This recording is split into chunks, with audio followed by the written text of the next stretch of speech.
Well, welcome back to another car video with Cobra Vids. Today we're working on this 2007. It's Kyler's car over there, so I guess he would know. But we're looking at the 2007 Volkswagen Jetta. And this is the oddball with the 2.5 5-cylinder engine in it. But what we're doing is we're changing the passenger side axle. Kyler said that he looked online on YouTube, in fact, and saw nothing really about this. So we figured, since we're doing it, we might as well record it, bring a video out there so somebody that needs it will have it, and will be able to do it following us. Is that something you really want to do? Okay, guys, we're going to get started. I'm going to set up the camera on the tripod, and we'll show you how it's done. We'll stop periodically and show you some key points in getting it out. You guys ever have problems with your kids putting your tools away? Well, I do. It seems like every time Kyler uses a tool, he throws it in a pile on my bench. That's where they go. Irritating as hell. All right. First off, we are going to have to get the tire off. That's pretty obvious, huh? No. We're going to use our impact with the black sockets. Those are the impact sockets. You never want to use a silver socket for impact tools. And Kyler says this is a 17mm socket. You always double check which direction your impact's going because you don't want to over tighten a lug nut. And we are off the ground, supported on a very solid frame part.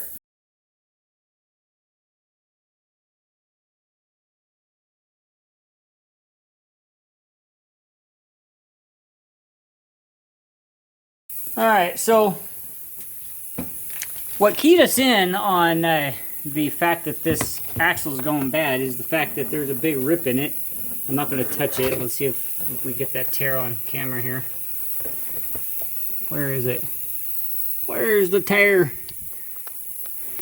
Well, I guess I can't find the tear, but trust me when I say that that axle is torn, and it's actually been throwing grease everywhere. You can see it all over the knuckle here, and it also flung it all up on the old struts that we swapped out of here. And so that's the axle that we're going to be changing. We're going to get the new one out and check it out, make sure that it is the right one. It's all good. So let's go ahead and get going on it. Now we need a socket to fit these ball joint bolts. You know what? The ball joint's bad. The boot on the ball joint's fried. So it's going to be best to swap it out. We got those other ball joints that will fit on here. Alright guys, this is the ball joint, and when I started looking at it, I noticed that the boot is all torn up, and while we're going to have this apart, we might as well change that ball joint out. I actually have a ball joint that we're going to be using on it. So that nut up top, we're going to have to wait until the axle's out because I can't get this wrench on there fully. First off, we have to get that large nut right there off of the axle. We do that while the car is still assembled, which will make it easier. No, you're talking like one of the big fat 30s. Yeah, those. Try that baby on there. I found one. You found it? Yep.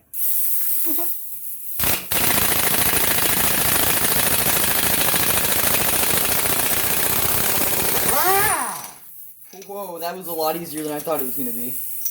Yeah. I thought we were going to have problems. Oh, damn. Whew, that axle is bad. Look at that. See, that's what I was talking about. It's coming out all over the place. So, is that what comes out of your axle?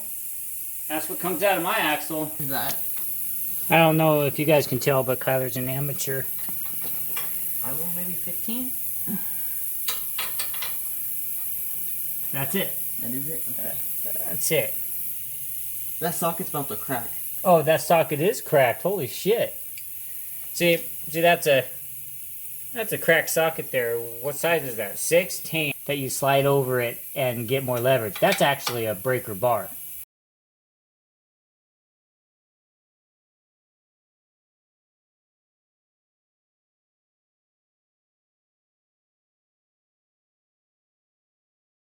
now that we've hammered on the bolt to drive the axle out of the bearing here, now he's going to pull the knuckle toward him while trying to work the axle out the back side.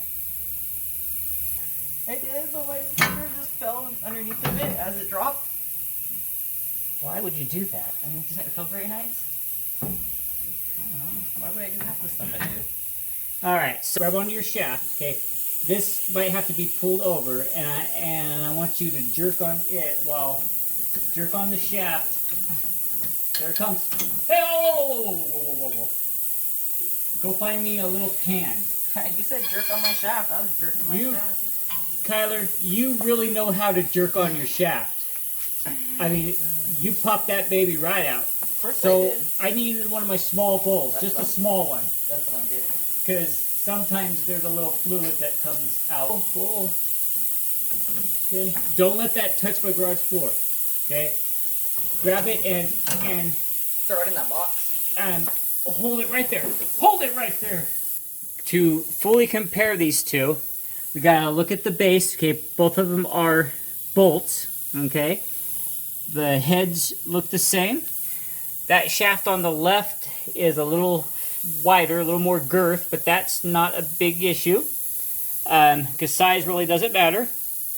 And then you come up here and you look up here, it says, yeah, there's a little off there, but remember, this bolt down here is sticking out a few inches. So that's the few inches of difference there. And then we look at the top, we could actually take a caliper and measure the width of these to fully compare. But the second thing is some of these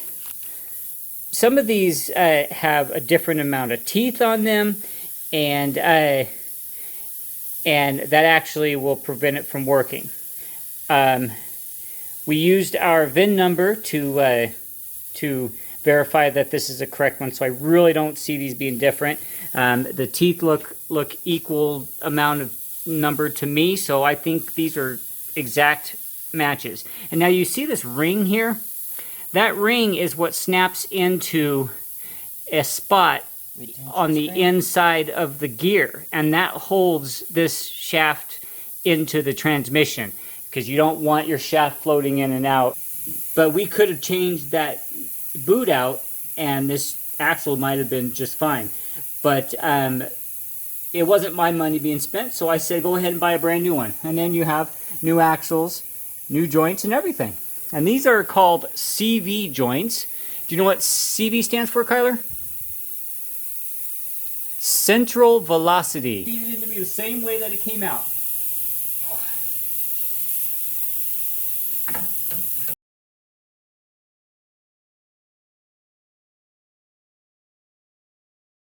Tell you, brother. There you go. Popped it in. It's in, son. Here is the axle after it's been put in, and the way that we got this out is we took our pry bar. I was able to get just barely a little grip on there. And as Kyler was yanking on the old one, and we don't have to worry about damaging anything on the old one, so he was yanking away, he was jerking on the shaft, and I was prying this out, and eventually we popped that ring out.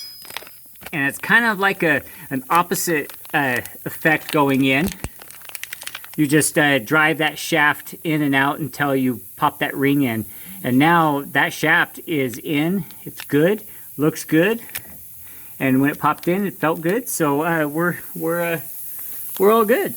Okay, now Kyler's just got to guide this side of the shaft in, and then we will be ready to start putting it back together. Don't you want to do the ball joint first? Oh yes, very good, Kyler, very good. Kyler just reminded me we need to do this ball joint here.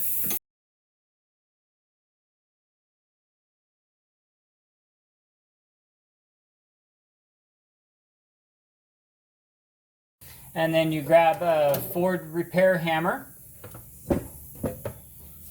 Here's a Ford repair hammer right here. And you just give it some taps. When using a pickle fork, you have to be careful because sometimes the forks will go on the other side and start driving into something you don't want it to drive into. like this one has started to do. It started driving into the shield here. Well, that's not good. Okay, so we're going to go ahead and give it some good whaps. There we go. Ball joint is out. Look at that, guys. Nice and easy. There you go. Slide that up into the hole, and then screw your nuts into it. Make sure that it's pointing in, just like that. Come on, you axle. All right, you're all good there. Now get the ball joint started.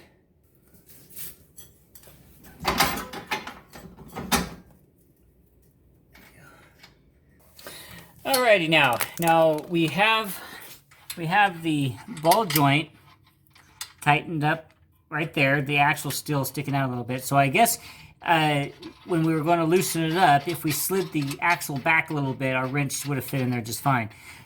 So that's something to know the next time, or for you if you choose to do this. And now Kyler is tightening up the bottom 3 bolts of the axle. Kyler, take the old one off first. Oh. I was like, why does it feel so weird? Yeah, I told you guys. We add a little comedy into our videos every time we film one. No. I think I screwed one since I can't get down here and look, I screwed the same one on twice in the same hole. Well, you have to be able to fill with your hand, or you have to see with your hands. Feel with your hands. Yeah, you usually do that. I like it. My awesome nephew had given me that breaker bar that you saw us use. So right now, I'd say this whole axle change so far has been about an hour. What time is it? So, I mean, I'm not sure what time it is, but it's been about an hour. So this has been a very fast job. Faster than the struts. Faster than the struts. I'll tell you that much. Much faster.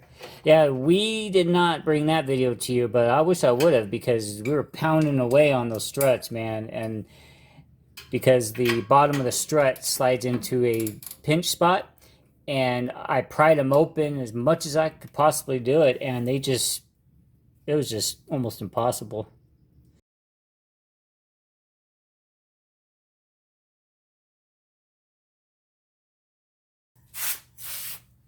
Now, I don't know why that spacer is needed.